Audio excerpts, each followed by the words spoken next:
Energia, energia escura, matéria, matéria escura e agora antimatéria. Essa é mais uma das descobertas da física no último século.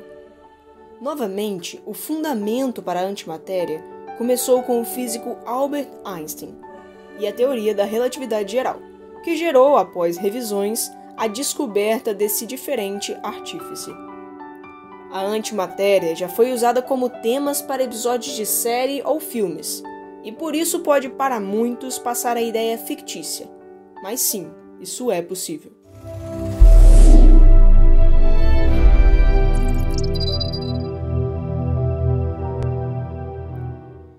A antimatéria é constituída por partículas com as mesmas características das partículas que conhecemos, tais como massa, densidade e volume, mas com carga elétrica oposta. Literalmente, a antimatéria é o inverso da matéria. Toda partícula elementar conhecida possui uma partícula oposta que apresenta exatamente as mesmas características, mas carga oposta. O pósitron, por exemplo, o primeiro a ser descoberto, é a antimatéria do elétron. Portanto, possui a mesma massa, mesma rotação, mesmo tamanho, mas sinal elétrico oposto.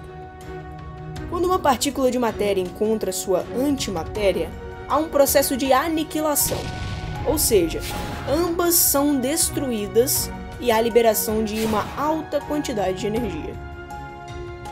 Atualmente, sabe-se que até os quarks, que são partes formadoras do elétron, possuem antipartículas.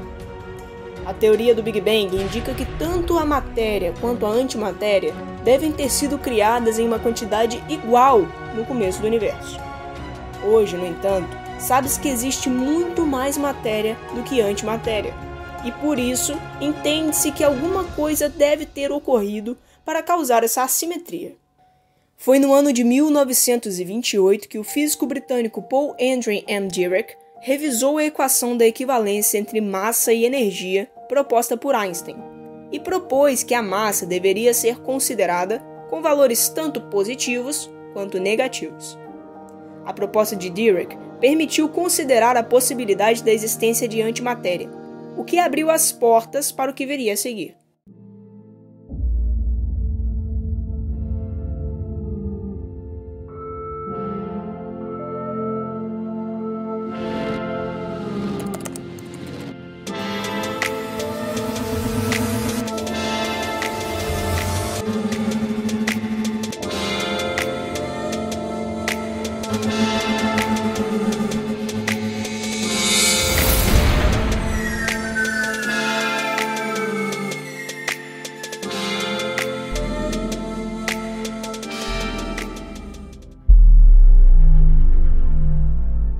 Em 1932, Carl Anderson detectou a presença de elétrons positivos durante um experimento com raios cósmicos.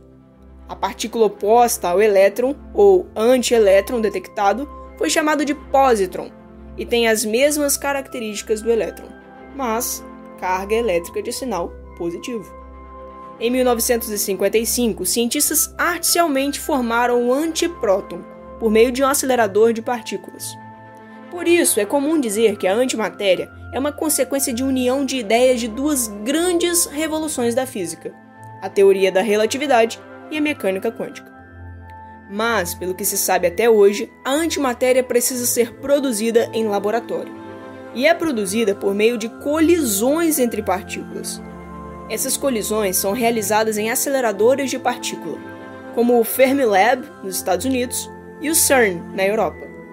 O armazenamento desses elementos é feito em uma espécie de garrafa magnética, que impede que a antimatéria entre em contato com a matéria. Isso poderia ocasionar a aniquilação e destruição das antipartículas. Se você quer saber como funciona um acelerador de partículas, comenta acelerador de partículas.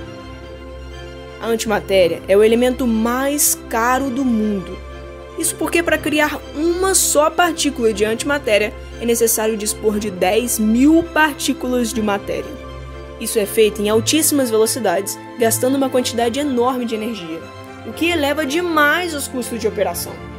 Para exemplificar, para produzir 1 grama de antimatéria, seria preciso investir aproximadamente 25 trilhões de reais. Sim, 25 seguidos de 12 zeros. Isso é quase 4 vezes o PIB do Brasil. Por ano é produzido apenas 1 trilionésimo de grama de antiprótons. E tudo isso com que finalidade? Bom, o estudo da antimatéria, na verdade, não consiste apenas na mera descoberta de como ela funciona, mas várias são as possibilidades que poderiam de fato impactar diretamente em nossas vidas. O processo de aniquilação que ocorre no encontro de partículas e antipartículas, quando em larga escala, pode gerar quantidades exorbitantes de energia. Se fosse possível produzir quantidades maiores de antimatéria, as possibilidades seriam assombrosas. A fim de ilustrar, 10 kg de antimatéria poderiam gerar energia correspondente a 6 anos de pleno funcionamento da usina de Itaipu. Apenas 1 grama de antimatéria em um carro teria uma autonomia aproximadamente de 10.000 km. Consegue imaginar a capacidade dessa partícula?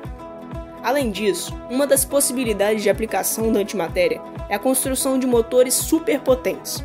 E eles funcionariam a partir de altíssimas quantidades de energia criadas pela aniquilação de partículas com antipartículas. O problema está na quantidade de antimatéria necessária, que ultrapassa bastante as quantidades que poderiam ser produzidas atualmente. Mas, além disso, elas também já são utilizadas no diagnóstico de imagens na medicina.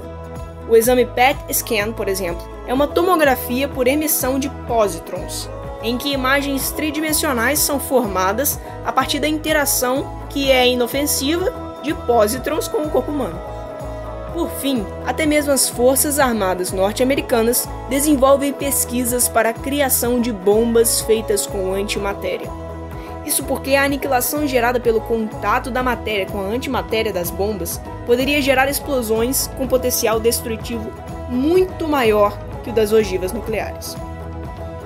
Mas como seria um mundo formado apenas por antimatéria? Como as leis da física são simétricas, seja para partículas ou antipartículas, mesmo que o universo fosse totalmente formado por antipartículas, ele não mudaria em nada. Seria percebido exatamente da mesma forma como é hoje. Hoje, as possibilidades de uso da antimatéria ficam apenas na teoria. Mas quanto tempo você acha que vai demorar até termos um carro movido a antimatéria ou um satélite enviado ao espaço através de energia da aniquilação de partícula e antipartícula? Comente aqui embaixo a sua opinião. Se você assistiu o vídeo até aqui, por favor nos ajude se inscrevendo no canal e curtindo o vídeo. Ative também o sininho para saber quando postarmos novamente. Nos encontramos no próximo vídeo do canal. Sim, isso é possível. Até logo!